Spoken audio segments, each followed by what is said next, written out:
आज मैं आपको एक रियल स्टोरी सुनाता हूँ, एक सच्ची कहानी सुनाता हूँ जो किसी ने सुनाई है। वो कहते हैं कि मेरे घर वाले मेरी शादी कराना चाहते थे और मुझे शादी से कोई मतलब ही नहीं था। घर वालों ने एक लड़की देख ली थी, वो भी उन्हीं के पसंद की। मुझे तस्वीर दिखाई गई तो मुझे एक आम सी लड़की लगी, कोई ऐसी खास चीज उसमें मुझे नजर नहीं आई। मैंने कहा भाई आप लोगों को पसंद है तो बस कर दो। उन्होंने भी मंगनी कर दी। मैंने न कभी उसको कॉल किया, न कभी उसके घर गया। मुझे ये सब चीजों की फिक्र ही नहीं थी। मैं अपनी जिंदगी में मस्त था, खुश था, अच्छा कमा लेता था, अच्छा काम था, मेरा अपना फ्लैट था, बाहर से खाना खा लेता, कभी घर पे खा लेता, कभी वहां सो जाता, कभी यहां सो जाता। जिंदगी बस अच्छे से गुजर रही थी। बहरहाल शादी का दिन आ गया। मैंने कहा भाई कोई रीति रिवाज रस्म वगैरह में न पड़े, बस जल्दी से निकाह करा दे, क्योंकि मेरी नजर में शादी बस एक बोझ थी। मतलब मुझे ये मालूम था कि शादी मतलब एक लड़की घर में आती है, उसकी जिम्मेदारी उठानी होती है, उसको खाने पीने की कोई चीज लगती है तो वो लाकर देनी है, कोई कपड़े लगते उसको चाहिए होते तो वो लाकर देना है, और कोई जरूरत की चीजें मांगे तो वो बस उसको लाकर देना है। मतलब मेरी जिंदगी में शादी का मतलब ये था कि बस हो जाए, क्योंकि शादी न करे तो लोग बदनाम करते हैं। वरना मेरी जिंदगी ऐसी थी कि शादी न भी होती तो मेरी जिंदगी पर कोई बहुत फर्क पड़ने वाला नहीं था। बहरहाल शादी हुई, दुल्हन घर आई। बाकी जो रस्म रिवाज है वो तो सब घर वालों के होते हैं। रुखसती वगैरह के बाद मैं भी घर आ गया। मैंने कहीं पढ़ा था कि कमरे में दाखिल होने से पहले या कमरे में दाखिल होने के बाद 2 रकात नफिल पढ़ी जाती है, तो मैंने वो अदा कर ली। इसी बहाने से मैंने इशा की नमाज भी पढ़ ली और मैं कमरे में जाकर सो गया और मुझे नींद भी लग गई। जैसे मैं रोजाना सोता था, जैसे मेरा रोजाना का रूटीन था। ना तो मुझे कोई शादी से खुशी थी और ना ही कोई गम था। शादी के अगले दिन मैं उठा, नहाया धोया और काम पर चला गया। ऐसे ही 2-3 दिन गुजर गए। उस लड़की से ज्यादा बातचीत भी नहीं हुई।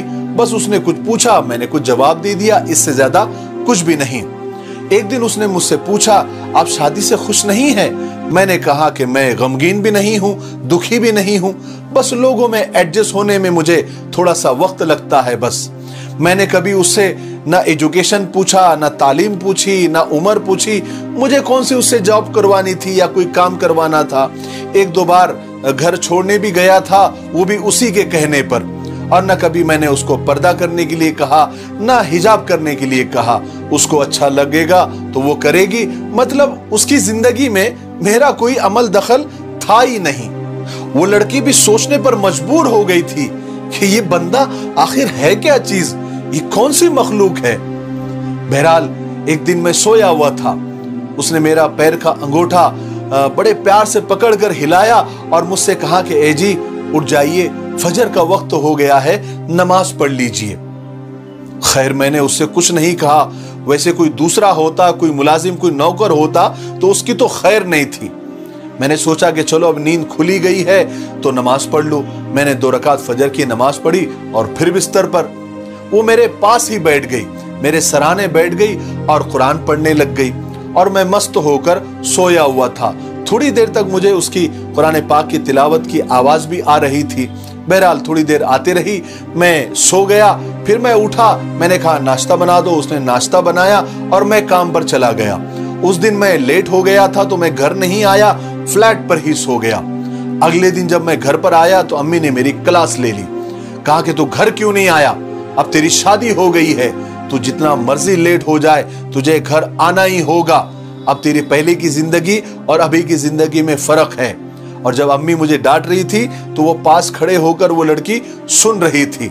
मैंने कहा अम्मी जान अच्छा, आइंदा से ख्याल रखूंगा। और फिर जाकर मैं कमरे में सो गया। थोड़ी देर के बाद वो कमरे में आई तो मैंने उससे पूछा तुमने अम्मी से कहा था? उसने कहा कि नहीं, मैंने नहीं कहा था। अगले दिन फिर उसने मुझे फजर की नमाज को उठा दिया और खुद जाए नमाज पर नमाज पढ़ने के लिए खड़ी हो गई, नमाज की नीयत बांध ली। अब बंदा उससे क्या कहे, तुम नमाज क्यों पढ़ रही हो, ऐसा तो नहीं कह सकता ना। खैर मैंने भी शर्मा शर्मी में वजू करके 2 रकात नमाज अदा ही कर ली। अब हमारा ये मामूल बनने लगा था। उसके बाद उसने मुझसे प्यार से कहा कि अजी सुनते हो? मैंने कहा जी कहिए। उसने कहा कि आपको पता है बीवी के भी कुछ हुकूक होते हैं। मैंने कहा बेहतर है, मैं समझ गया। اس کے بعد وہ قرآن پڑھنے لگ گئی، میں اپنے موبائل میں لگ گیا۔ اگلی رات کو وہ مجھ سے کچھ شرارتیں کرنے لگ گئی۔ بہرحال جیسے تیسے میں نے اس کے حقوق ادا کیے۔ حقوق کیا ادا کیے؟ اس نے مجھ سے حقوق لے لیے۔